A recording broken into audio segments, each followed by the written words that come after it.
शुभ प्रभात। आज का दिन मंगलमय हो प्रिय आत्मन।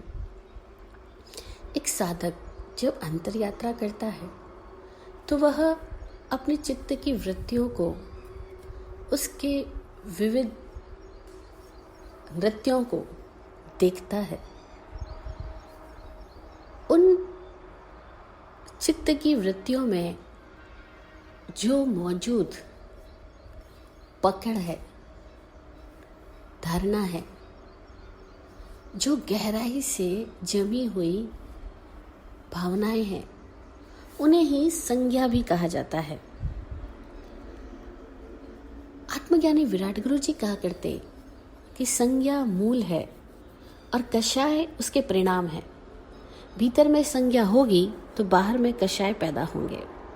जैसे भीतर में आहार की संज्ञा है, तड़प है, और आहार न मिला तो व्यक्ति क्रोध में आएगा और क्रोध कषाय है। आदमी के भीतर जो सतत स्मृति में रहने वाली वृत्ति है उसको संज्ञा कहते हैं। संज्ञा में विचार नहीं होता, वो तो मूल में जमी हुई होती है। संज्ञा यानी सेंस, और ये सेंस जो है वही दर्शन भी है। आत्मा का जो मौलिक गुण दर्शन है, ये उसी दर्शन गुण का विकृत रूप है। अगर दर्शन गुण नहीं होता तो संज्ञा भी नहीं होती ना। दर्शन मतलब हम महसूस कर सकते हैं, और जो महसूस कर सकते हैं वही धारा जो विकृत हो रही है वो अपने भीतर संज्ञाओं के रूप में परिणत हो रही है। इस अपेक्षा से देखें तो संज्ञा जो है ना,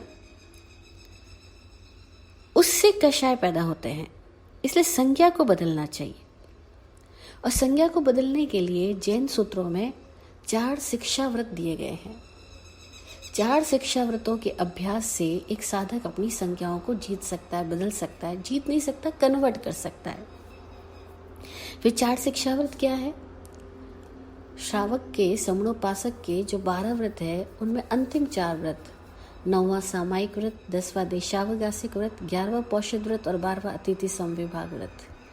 ये 4 शिक्षा व्रतों का उपयोग करके व्यक्ति अपनी चारों संज्ञाओं को शुद्ध कर सकता है, परिशुद्ध कर सकता है, प्योरीफाई कर सकता है, सबलाइम कर सकता है, उनको धीरे धीरे कन्वर्ट कर सकता है।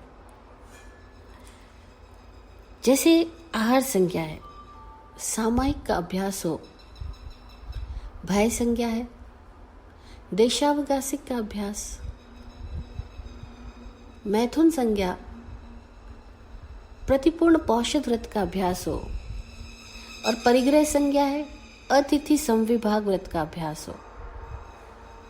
अतिथि समविभाग मतलब शेयर करना सीखें।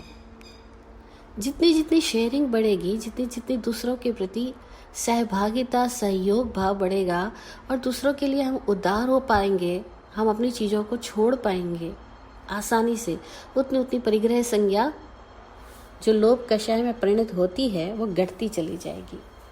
इन 4 शिक्षा व्रतों का अभ्यास करना हमें सीखना होगा। तब धीरे धीरे संज्ञा जाती जाएगी, दर्शन शुद्ध होता जाएगा और जीव नो संगी नो असंगी अवस्था में आ जाएगा। मतलब अब संगी है भी और असंगी भी है, यानी अब दर्शन है लेकिन उसका विकृत रूप नहीं है। इस तरह से संज्ञाएं कन्वर्ट हो जाएगी। सामायिक का अभ्यास यानी समता का अभ्यास, श्रमा का अभ्यास, समय में जीने का अभ्यास। जैसे जैसे व्यक्ति अंतराल को महसूस करने लगेगा अपने भीतर, वैसे वैसे उसका सामायिक में प्रवेश होगा। और सामायिक में प्रवेश होने के साथ ही उसकी आहार की पकड़, बाहर से जो चीज़ों की पकड़ पैदा होती है, भोजन की पकड़ पैदा होती है, परिग्रह की पकड़ पैदा होती है, वो पकड़ समाप्त होती जाएगी, क्योंकि उसके अपने भीतर ही आनंद घटित होने लगेगा। और जब आनंद घटता है तो फिर आहार की आदत से व्यक्ति मुक्त होने लगता है। इसीलिए आनंद उपवास है और आहार बहिर्वास है। इस आनंद को घटित होने के लिए सामायिक का अभ्यास हो। सामायिक का अभ्यास समय में जीने का अभ्यास, समतामय जीने का अभ्यास, स्वीकार भाव दशा में जीने का अभ्यास है। और यह अभ्यास हर कोई कर सकता है, बच्चा, बड़ा, बूढ़ा, साधु हो या गृहस्थ, स्त्री हो या पुरुष, कोई भी वर्ण, जाति, समुदाय, संप्रदाय, लिंग का क्यों ना हो, यह अभ्यास अपने भीतर सबको घटित होने देना है।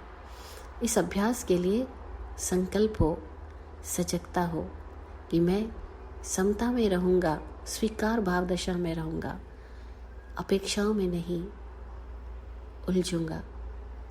और तब सावधानी से किया जाता यह अभ्यास व्यक्ति को आहार संज्ञा को आनंद भाव दशा में बदलेगा। और आहार संज्ञा बदलते ही क्रोध कषाय दूर होगा, और क्रोध कषाय घटता जाएगा, क्षमा भाव पसरता जाएगा, फैलता जाएगा, और जीव अपने भीतर अनंत प्रेम को महसूस करने लगेगा। ऐसा ही हो। जय हो, जय हो, जय हो। जय विराट शांति गुरुवे नमः। सबका कल्याण हो।